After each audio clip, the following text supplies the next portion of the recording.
subject for today is manipulation. We're going to talk about manipulation today. May God bless you in the name of Jesus. Amen, amen. God also wants me to share you that there is a manipulation, people manipulating things out there. And I wanted to show you in the Bible what my wife just read is the story of David. Amen. And the Bible says that David was walking out of his house and saw a woman naked. And he loved that woman. And he sent people to see that, to call that woman. And they bring him the woman, and that woman just finished her period. And David sleep with that woman, and that woman become pregnant. Hallelujah. But what I wanted to talk about the manipulation is the same David in the Bible. This is the man of God. Hallelujah. David is the same guy that God has chosen among other generations to be a king, to be reflecting God's glory. But somehow, David become manipulated. Hallelujah.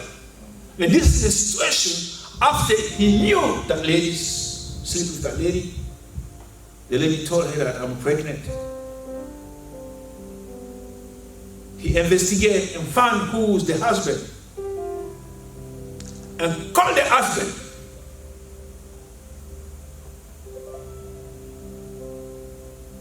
Hallelujah.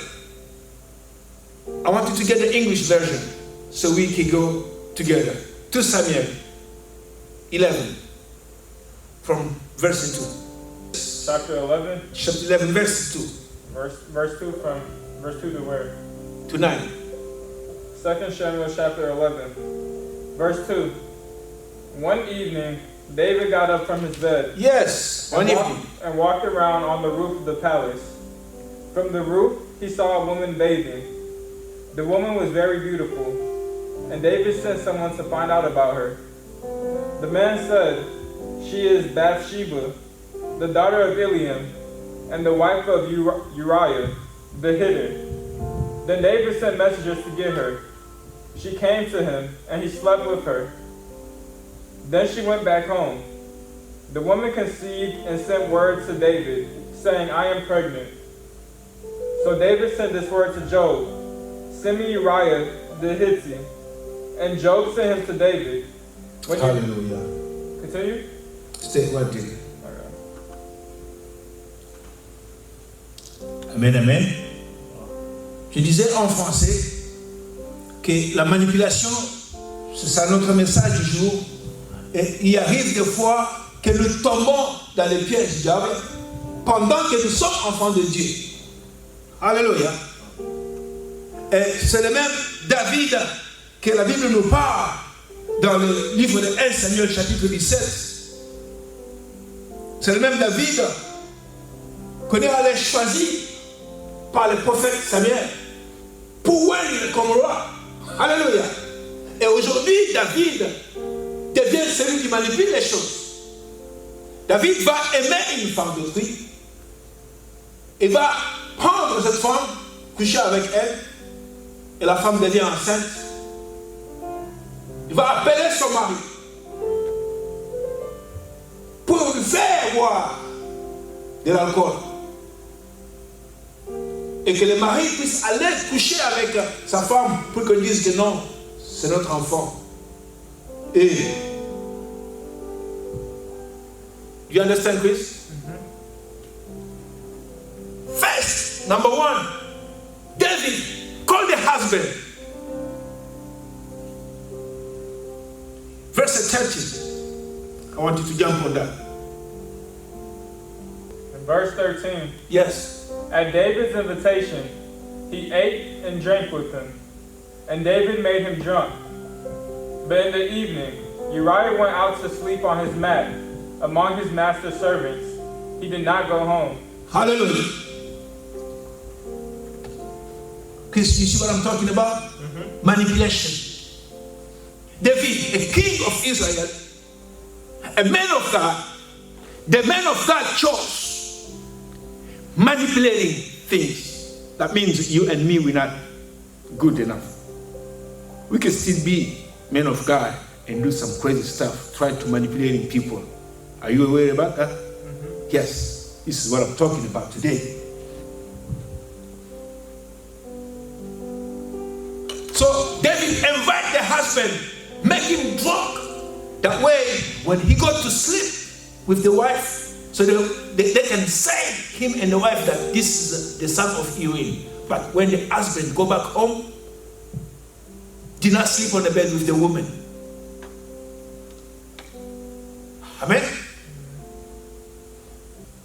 Number 2, verse 15. Read that again, please. Verse 15. In it, he wrote, "Put Uriah out in front, where the fighting is fierce.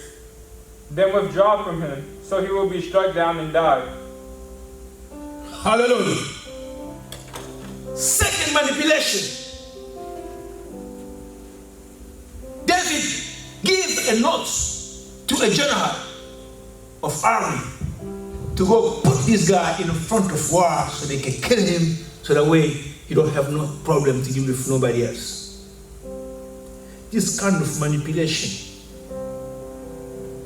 This is what kind of people God wants me to talk today. Hallelujah. You're going to find in today's generation, people in the church, the pastor know that this guy have anointed and start manipulating the church, the child. Hallelujah. So the child don't compete with him. You're going to find a great pastor doing work of God. Other friend pastor don't like him because he got a gift from God. And they start manipulating to kill him, to make him worse. Hallelujah. In the house of marriage, you're going to find a husband and the wife love each other, but in disguise, the wife is manipulating to attract his husband, and the husband also is manipulating to find which way his wife is. So I want to invite you to live a prompt life, a true life, of humble life. Hallelujah. Je voudrais vous inviter à vivre une vie d'abondance qui est une vie des enfants de Dieu, calme, pleine de bénédictions. Arrêtez de vous combattre entre vous-mêmes. Hallelujah.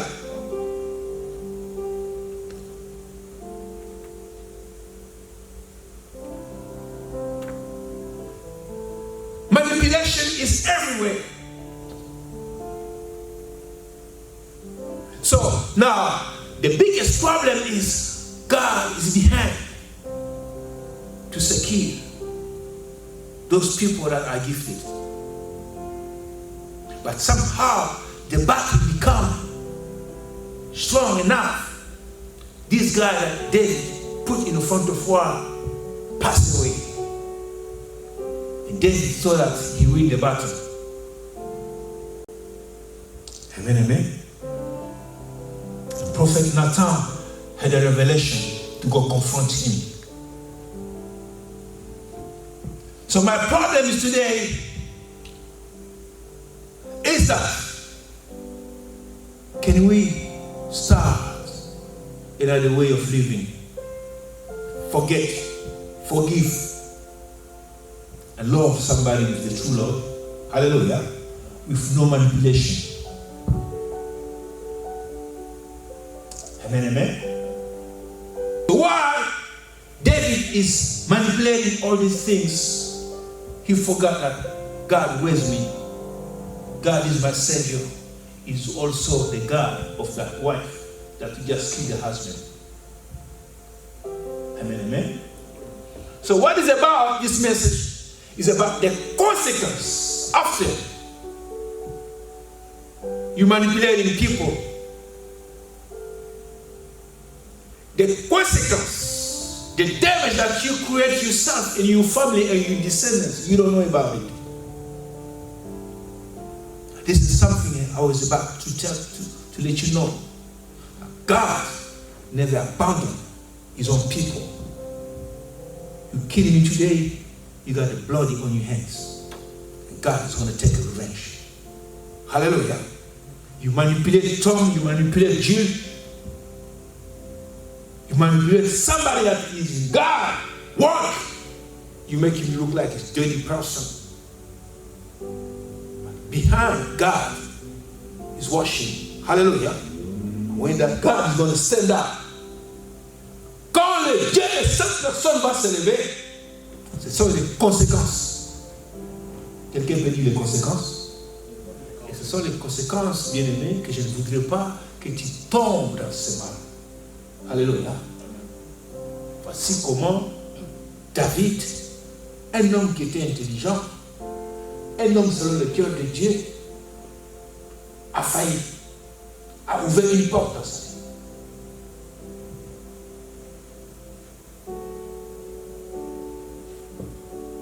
Alléluia. Ce même David dont nous parlons, David a écrasé Goliath, a remporté une grande victoire. Cet homme plein de réputation. C'est-à-dire que nous pouvons être des hommes de Dieu, des femmes de Dieu, et quelque part, nous tombons dans les pièges du diable, et nous commençons à se manifester d'une autre façon qui n'est pas la façon de Dieu. La manipulation de David. Il a pris la femme de Dieu, l'a invité l'homme, l'a fait boire. Il lui demande pourquoi tu n'es pas allé au lit. Alléluia. Connaissant qu'il a couché avec la femme d'autrui et tu es en train de lui faire boire de l'alcool pour qu'il devienne souillé. Cette façon erronée, cette façon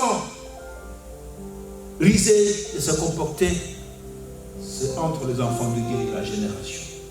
Alléluia. Mais regarde les conséquences de David. Quand la mort de David, de cet homme est arrivée, David a mis cet homme à mort. Bien sûr, il est mort en train de servir dans l'armée. David a ouvert une porte de malheur dans sa vie. Alléluia. La fille de David, des enfants se sont venus se connaître sexuellement. Alléluia. Et le nez de la famille Joab s'est vengé contre son père. Les problèmes ont commencé dans la famille. Joab disait que c'est à cause de mon père que tu as donné l'autorisation que ma sœur puisse aller dans cette maison, que ton fils a déchiré les habits, il a couché avec elle. Parce que David avait beaucoup de femmes. Alléluia. L'un des cousins a couché avec sa sœur. Et la bagarre est partie de là. L'enfant de David, Job, a commencé à comploter contre son père pendant que son papa est roi. Vous comprenez les conséquences qui commencent à suivre après. Tu veux, tu peux manipuler comme tu veux, mais le Dieu là de tout et chacun de nous, alléluia, il va s'élever. David a pris la fuite quand il a entendu que ton fils Joab s'est pris des armes pour venir à ta poursuite. Et c'est David, le roi, qui commence à fuir dans son pays devant son armée. Amen, amen, amen. Voici les conséquences qui viennent après. Bien-aimés, arrêtez de manipuler les choses. Vivez une vie convenablement avec Dieu. Il y a des gens qui meurent d'arrêt cardiaque en train de se soucier sur le lit. Quoi faire demain pour tuer, pour rien. Aimez ton prochain, aimez ton mari, aimez ta femme. Vivez en bon état. C'est ce que Dieu voudrait. Il y a pas mal de pasteurs qui sont en train de courir avec des poisons qu'il faut tuer parce qu'il va se faire voir et moi je serai en retard. Il faut l'éliminer lui là pour que moi je sorte. Tu vas partir où quand tu vas tuer ton frère? Pourtant nous sommes en train de lutter pour une même cause. Alléluia. Au lieu d'aimer ton frère, d'aimer ta sœur, se mettre ensemble pour composer un camp contre l'ennemi. Maintenant, ce sont les enfants de Dieu qui s'entretuent pour rien. Mais les conséquences, tu vas souffrir. Alléluia. David a pris fuite. Et c'est l'enfant de David qui vient. On lui dit que voilà, ça c'est la femme de ton père, ça c'est la femme de ton père, ça c'est la femme de ton père. Pour trouver que toi tu es déjà un héros maintenant de combat, tu peux aller coucher avec tous les enfants de ton père là, comme ça tu deviens encore très fort. Et Joab a fait ça. David, le père, en son vivant, il est en train de suivre. On lui dit que ton fils Joab là, il a couché avec les femmes qui sont restées. Tes femmes là, ton fils là propre, a couché avec ça. Qui avait ouvert la porte? David. Au travers des manipulations. Alléluia.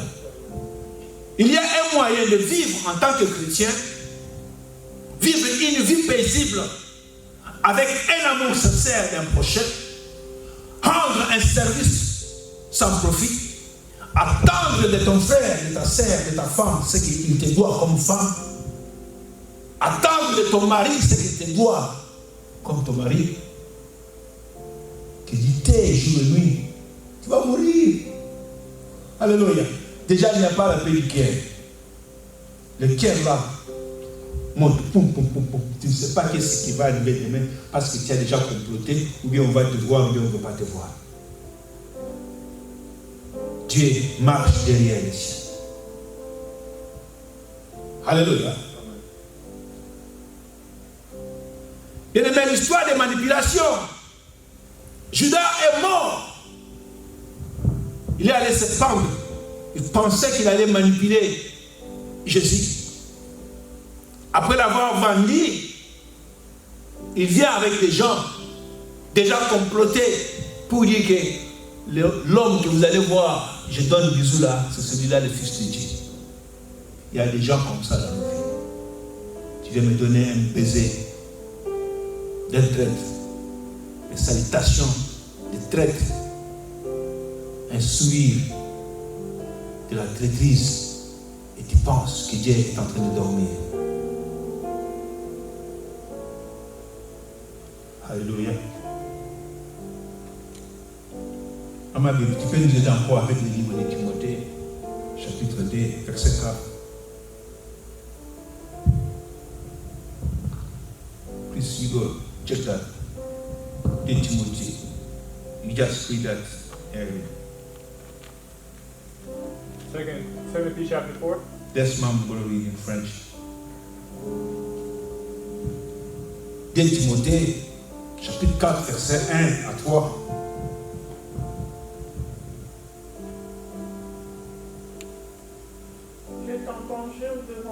Je t'en conjure devant Dieu.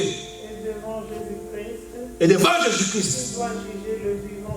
Qui doit juger les vivants et les morts. Et au nom de son apparition et de son royaume.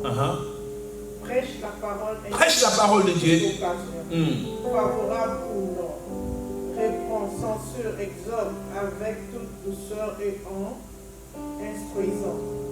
Car il viendra un temps où les hommes ne supporteront pas la saine doctrine. Mais ayant la démangeaison d'entendre des choses agréables, ils se donneront une foule de docteurs selon leurs propres désirs. Amen. Alléluia. Il y a des gens qui sont des chrétiens, des pasteurs. Aujourd'hui, laissez-moi le temps de diaboliser David. Laissez-moi le temps de parler pour les hommes de Dieu en pleine action. mais ils sont de faux et de foutards. Parce que ce qui arrive en dernier temps, les hommes qu'on connaît, qui sont là, les porteurs de l'évangile, vont changer l'évangile.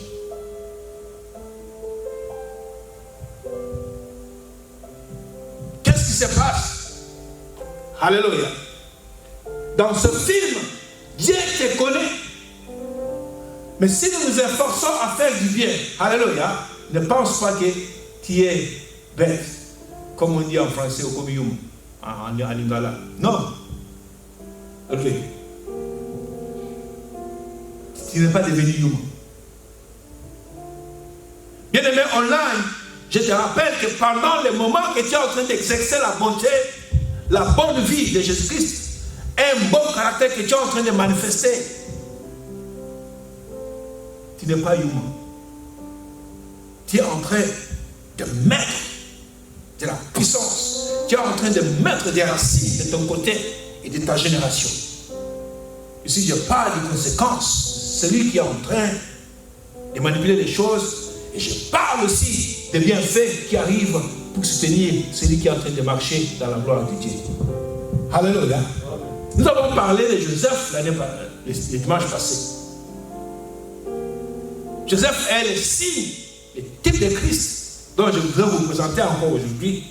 Que cet homme, malgré qu'on lui a vendu par ses frères, Joseph n'a jamais traité ses frères de mauvais. Joseph n'a pas vengé. Joseph, vendu par ses frères, se retrouve entre les marchés des esclaves. Il quitte là-bas, il se retrouve dans la maison d'Apotiphar. Il va fuir la femme d'Apotiphar, il veut faire l'adultère avec elle. Joseph, il sort de là, en prison, il va interpréter les songes. Tout ce temps-là, on montre que Joseph était en train de marcher avec Dieu. Il était en train de marcher avec Dieu. Et Dieu a dribblé les gens qui le maltraitaient, qui voulaient sa mort, jusqu'à lui donner la vie, jusqu'à se retrouver en prison, là où il va interpréter le rêve du roi. Et Joseph devient le premier ministre. Un homme de gloire. Voilà ce qui arrive à ta consistance de faire du bien, Papa Jules. Alléluia. Quand tu es en train de faire du bien, ça dit que tu es en train de conduire, de construire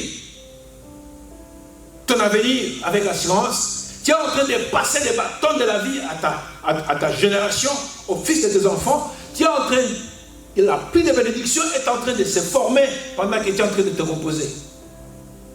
Et le diable ne connaît pas cela. Alléluia. Si Joseph avait trahi, il allait entrer en compromission avec lui-même. Peut-être qu'on lui aurait mangé par ses frères. Peut-être qu'Apotiphar l'aurait tué. Peut-être que devant la maison de Pharaon, il allait succomber. Mais cet homme s'est gardé sain. Voilà l'attitude que je vous invite, mon frère. Alléluia. Il faut souffrir pour faire du bien.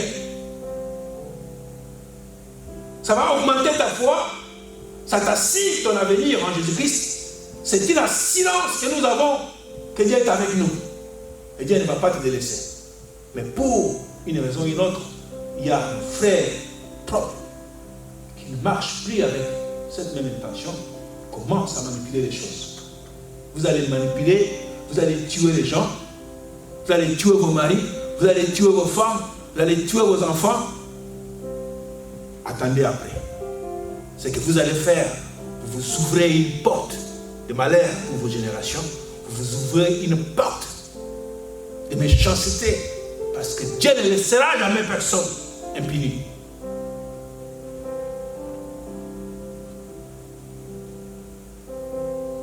Est-ce que quelqu'un est béni cet après-midi?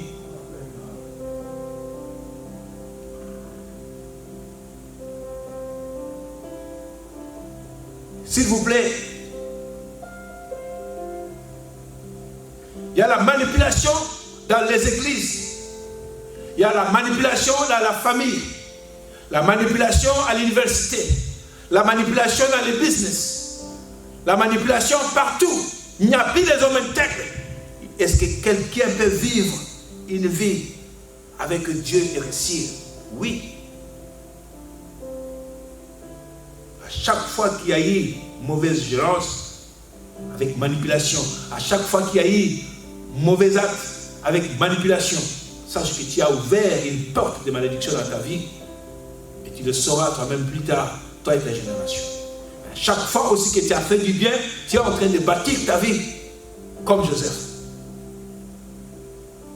Je vous invite cet après-midi de faire comme Joseph. Alléluia. C'est ça la liste. Je ne dis pas que quand tu es marié, tu laisses d'être un homme, alléluia, reposant la souffrance à la femme, ou qu'elle doit seule prendre la charge de la maison. Non, non. Tu es un homme, tu fais ta part, tu nourris ta femme, tu es au boulot. Mais marche dans la sanctification. La femme aussi doit connaître que mon homme est ici. Je dois le respecter selon la Bible. Je dois être soumise à mon mari. Et dans cet amour, dans cette relation entre l'amour et la soumission, on se complète. Mais nous sommes un teamwork. Amen, amen. Nous travaillons comme un accord pour notre avancement. Je parle ici des manipulations des femmes qui viennent dans les maisons. Ils arrêtent de bâtir la maison avec son mari. Ils continuent à bâtir sa maison avec ses membres de famille. Il faut que ton mari voie comment tu t'élèves pour le soutenir. Il faut que ton mari voie comment tu t'élèves pour prendre la cause des enfants. Il faut que ton mari voie comment tu t'élèves pour soutenir son business. Au lieu de passer tout le temps avec ta famille qui est restée. Ce n'est pas pour raison que Dieu a dit la femme quittera et l'homme quittera. Alléluia. Non, vous êtes en train de bâtir votre vie à Dieu maintenant. Vice versa. Il y a aussi des hommes. Tu as déjà marié une femme que tu as mis dans la maison, mais tu laisses ta femme. Tu commences à comploter avec ta maison, avec tes parents, pour tuer cette femme. Quel est sorcier? Qui te dit qu'il est sorcier? C'est ta femme, ce sont ta famille. Et la femme est en train de vivre une calvaire à la maison. Et c'est toi le mari qui a occasionné la porte. Tu manipules les choses avec ta famille pour tuer une femme d'autrui, une fille d'autrui que tu as allé prendre en mariage. Alléluia. Au pays, je me rappelle, il y avait une histoire d'un homme qui était chétif et d'une femme qui était grande. Alors, l'homme était toujours dominé. La femme le cabassait sérieusement jusqu'à le mettre dans le lit. Et il y a eu une réunion de famille un jour. La femme a dit à l'homme que si tu dis à ta famille que moi je te connais, quand ils vont partir, nous allons rester mutés. Alors dans la réunion, ils ont parlé. Le monsieur dit que ce n'est pas fini. La femme regarde. Il souffle à son cousin qui était là. Le problème là de la maison là. Il faut dire ça. Quel était le problème? Il fallait dire que si elle lève encore sa main pour me toucher, on va se séparer. Alléluia. Cet exemple est concrètement pour une femme qui abuse son mari. Même si ton mari est court, tu dois l'aimer, tu dois respecter l'autorité de ton mari, n'est-ce pas? Il y a des femmes qui deviennent coriaces. Alléluia. Ce n'est pas bon qu'une femme ouvre les grands yeux devant son mari comme si elle gronde son mari. Et qui est devenu une lion. Alléluia. La femme doit toujours être humble. Quand même le mari a abusé, tu te poses pour te manifester. Après, papa, regarde, là où tu m'as condamné, là, ce n'était pas de ma faute. Voilà ce qui est arrivé. L'homme, dans son humilité, il va comprendre que j'ai mal agi. Alléluia. Et quand tu fais cela, les manipulations,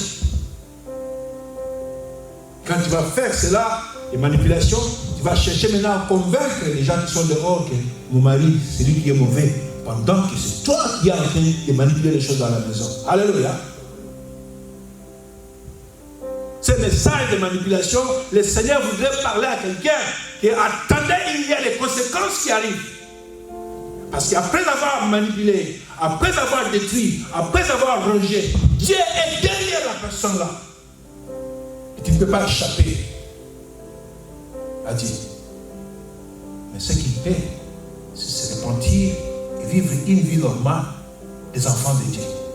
Alléluia. La vie des enfants de Dieu, c'est une vie de paix. Si vous voyez une femme qui dort, n'est pas en paix, ce couple-là a encore des problèmes. Il y a la manipulation. Alléluia. Si vous voyez dans un couple un homme qui ne marche pas bien et qui a des problèmes, c'est la manipulation. Dans les églises où il y a des problèmes aujourd'hui, c'est la manipulation. Quelqu'un est venu, il a trouvé le pasteur en train de faire du travail, il a commencé à manipuler. Manipule comment? Il faut prendre les armes, les distribuer à les autres pasteurs. Il y a des gens comme ça que Satan a mis dans les églises. Vous pensez qu'il est venu pour prier? Il est venu pour prendre les armes, les distribuer dans les autres églises. Lui, il travaille dans le corps des églises là. Vous allez trouver quelqu'un qui est membre dans 4 et 5 églises. Et il y a des choses qui se passent. Mais après avoir manipulé, tu ne sais pas les conséquences que tu vas engendrer. Les conséquences sont très très mauvaises. Dans l'exemple de David, je vous donne l'exemple de Judas, qui dans la Bible a manipulé les choses et Dieu lui a laissé tranquille.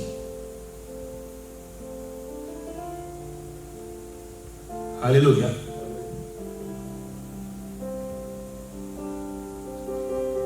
Et le jour, le prophète Nathan est allé pour parler à David. La Bible dit qu'il lui a posé une question. Si dans ton village, quelqu'un avait le nombre de brebis et qu'il y a quelqu'un qui vient prendre le brebis, qu'est-ce que tu vas faire? David dit que ce type-là, il va payer, il doit avoir un jugement correct du prochain, du roi qui est en train de vivre ce temps-là. Et le prophète lui dit que cette personne-là, c'est toi-même. Tu es allé laisser toutes les femmes ici là. Même la Bible dit, mais même si tu en avais besoin, tu m'aurais demandé. Alléluia.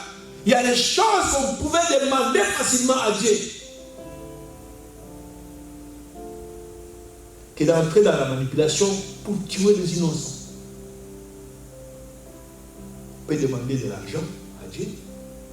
On peut demander de l'onction. C'est ça, Papa Jésus.